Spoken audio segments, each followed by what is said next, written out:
Welcome back to In My Feels, and you know we're in our feels when we're in the yellow Juicy Couture trackie. Yeah, I just wanted to get cozy with you guys because I feel like this episode for me is gonna be, I think, a little bit, I don't even want to say controversial. I think it's just that episode that like a lot of women, you know, we just kind of want someone else to articulate that thing that we're feeling ourselves, and we're like, oh my god, she said it. And I feel like I'm prepared to go there today. And yes, we're going to talk about like relationships, love, sex, all of that kind of stuff, because I think one thing that I'm noticing in my world, specifically with the women that I work with, is that I work with high functioning, highly ambitious, successful women, and yet there's this undertone of I'm not enough, I'm not good, I'm not this, I'm not worthy. And I want to speak to that today. I want to speak to why we seek the things that we seek, why we end up in situations that aren't exactly the best for us, and where does that stem from. And I feel like I'm going to go round about the houses because there's so much with this kind of topic, but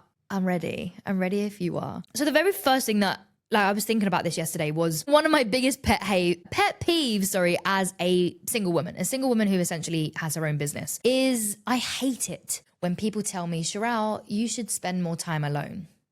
Because in my head, I have lived by myself for 6 years. I have just moved country alone. I probably travel anything between like 8 to 12 times a year alone, not just because of work, although I do, but also because not everyone can just jump and go, you know? Not everyone is ready for the lifestyle that you have, and so you're often just by yourself. I take myself out on dates. I'm regularly by myself. There's actually only so much sitting with yourself, processing and doing the work yourself that you can do. And I think this is very condescending when people are like, you know, do the work. And this idea that you have to be fully healed to receive love or to have love, I'm just so fucking over it. And I think that speaks to many things, right? I have been single for the last 6 years. We all have choices in life, and I have dedicated myself over the last 8 to 10 years, I guess, of pouring into my career, but not at any stage. If the right person came along or I was in the right position to fully receive it, would I have said no to love? Would I have said no to marriage? Would I have said no to kids? And I think there's this perception that if you are not in those positions, that you are just anti, or that you are not ready, that you are prioritizing your career. And it's like, can't we do both? Can't we be in a position where we are pouring into our space, our careers, our professions, but also still open to love, still open to getting whisked off our feet, you know? And I feel like that's kind of where I've been. And you know what I am grateful for? Having enough fucking discernment to like call something for what it is. If it doesn't feel right for me, why should I settle for it?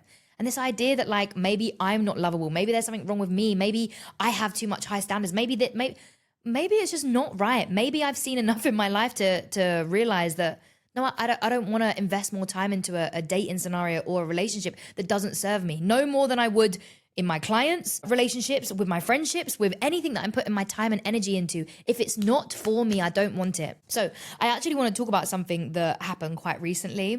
I went on some dates, and that's not bad friction. I think me and this person, we just from very different lives, very different upbringings. And so some of the stuff he would say, I'd be like, I don't get that. What do you mean by that? But it did feel a lot like this whole date was like, what? Sorry, you, what? Anyways, we went on two dates. And at the end of the second day, I could feel that he kind of wanted to come into my space. And to be fair, he didn't say about my building, my room, my apartment, whatever. He just said like, you know, I'd love to chill with you. And I was like, I'm just going to be really honest. Like, I'm still really new to you. You know, I don't know you well enough. I felt like I was being challenged because he was like, you know, there's no amount of time or no amount of dates that you can say for me to feel like I'm going to know you more. And I just thought, if I'm saying no, I'm fucking saying no.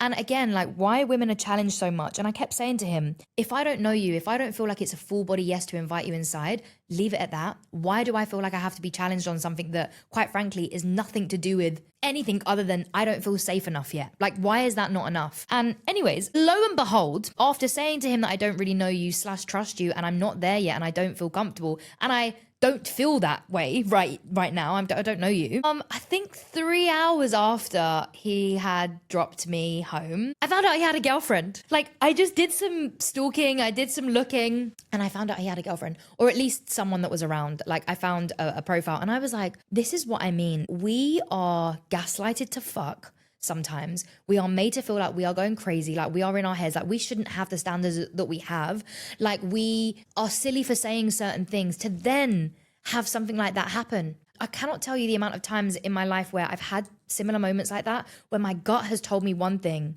and I've guilt tripped myself and been like, no, but they did present themselves as a nice person.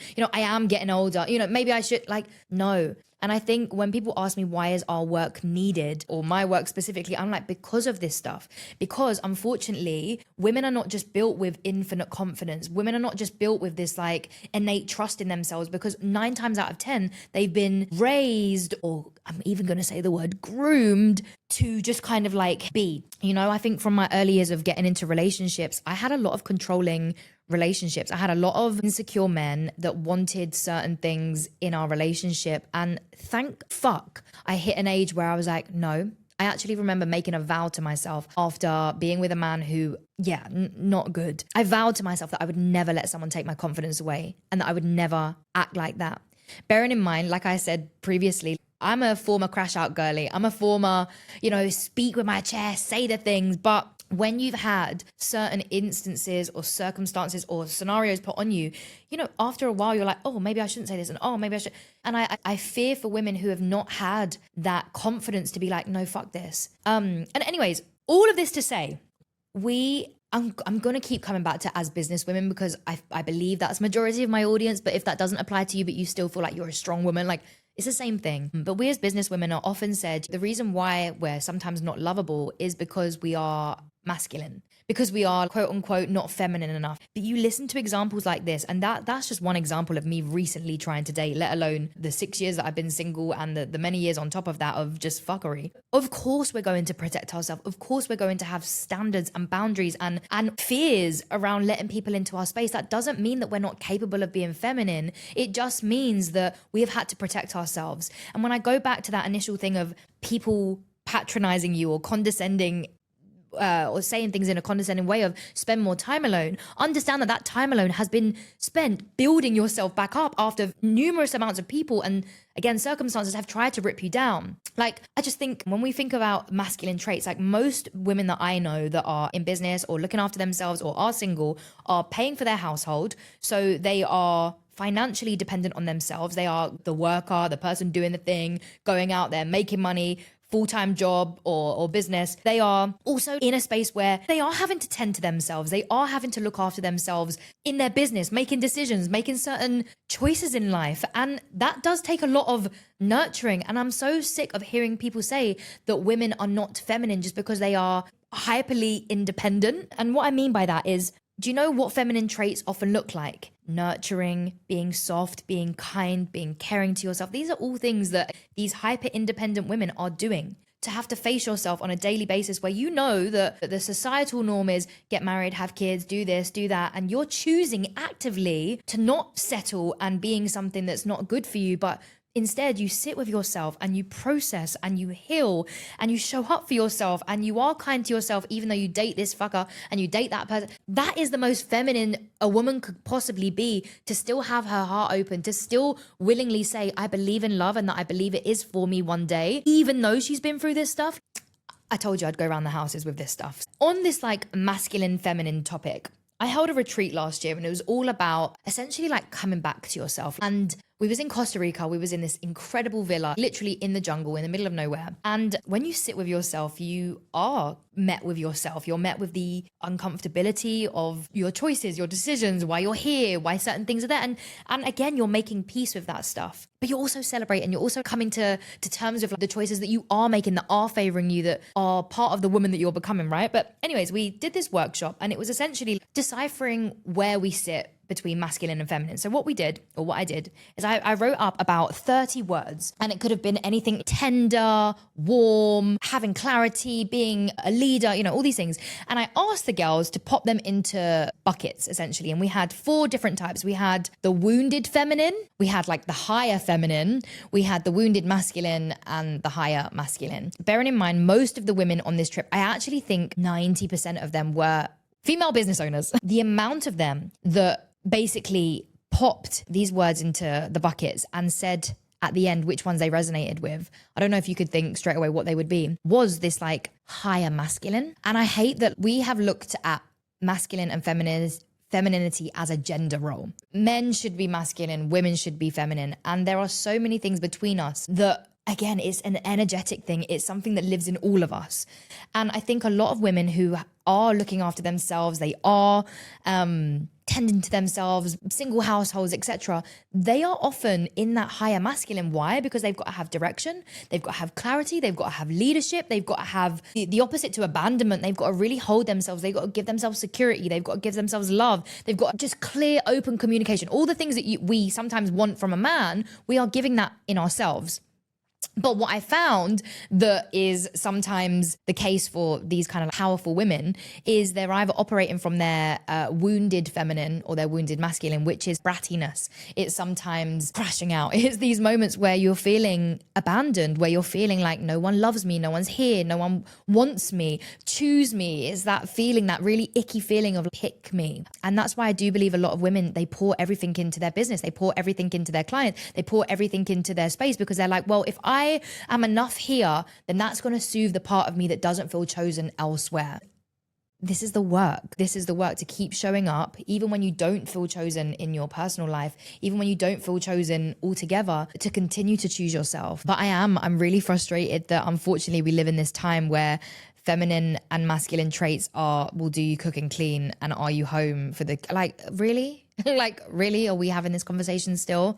And I think anytime I go on a podcast or anytime I have these conversations with that kind of stereotypical space that just want to like talk about who pays for the first date and that kind of stuff, I'm so over it. There are so many deeper, darker, more important things when you are looking for a partner that play part of this. One of my biggest insecurities and one of my biggest fears with wanting a relationship, and by the way, I do want a relationship. I do absolutely want love and to grow with someone and partnership and to be chosen. There's all those parts of me that are like, that's very real. It's very valid.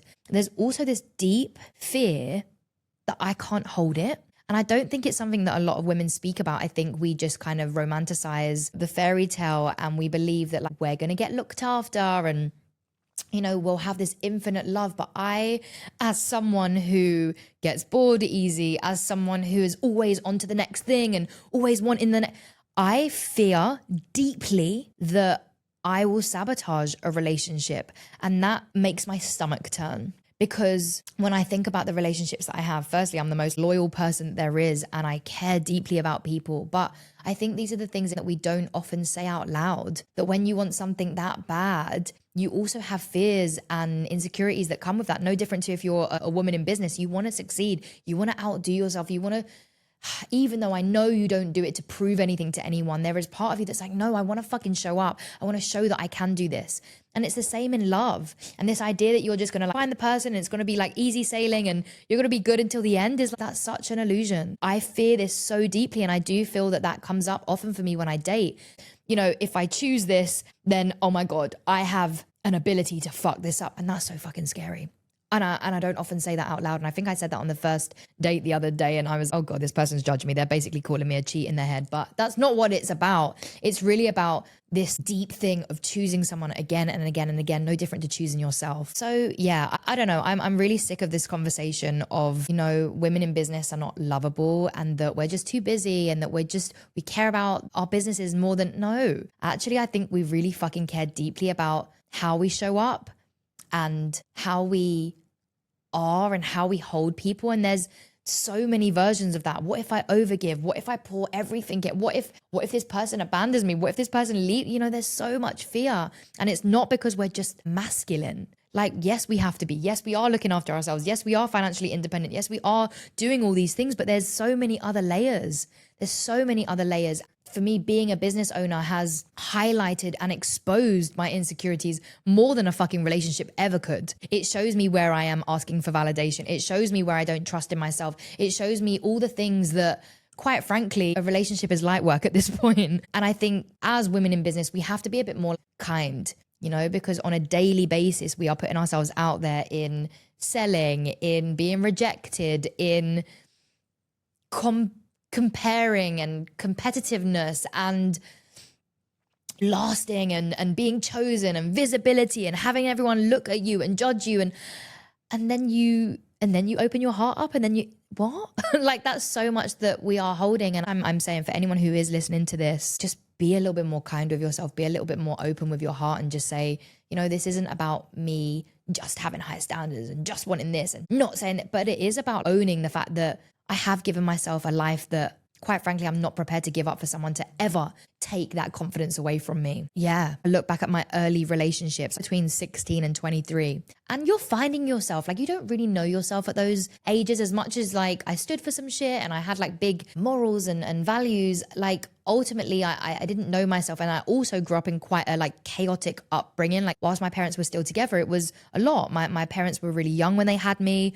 I think, you know, they both had been brought up in quite volatile households. So they were equally just trying to figure it out as much as anyone else. And so between 16 and 23, I didn't have this self-worth because I was fucking learning it. 3 of my relationships back to back, I was cheated on. One of them, I physically found the person cheating on me. And when people say to me like, Cherelle, you're so confident, I'm like, that's a choice, because I could have had every part of my confidence ripped out of me based on my reality, based on my circumstances, based on what happened to me. But I also know in the same breath, that shit was teaching me something for a reason. That shit was trying to provoke me in all the ways so that I could rise and be like, no.